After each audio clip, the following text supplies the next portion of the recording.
Ustaz, saya sebenarnya nak sangat pergi umrah. Tapi gaji saya cukup-cukup je.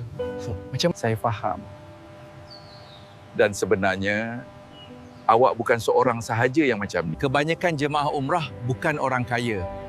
Mereka cuma rancang dengan cara yang mulakan sekecil 10 puluh, 20 puluh begini sehari. Asingkan dulu. Jangan tunggu ada lebihan.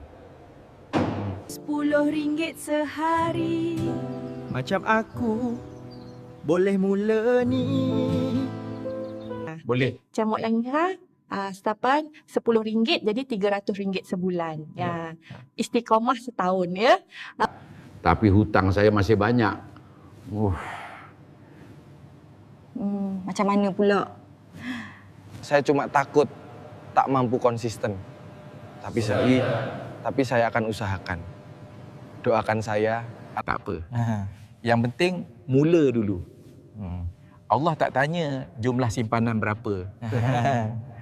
Saya cuma takut tak mampu konsisten. Tapi saya akan usahakan. Doakan saya dulu. Tapi hutang saya masih banyak. Macam mana pula? Allah, aku niat usaha simpan dan istiqamah. Tiba-tiba duit dah cukup nak ke Mekah. Umrah dapat mendidik hati jadi lunak, lembut, agar ingat pada Allah Ta'ala. Allah, aku niat usaha simpan dan istiqamah. Tiba-tiba duit dah cukup nak ke Mekah.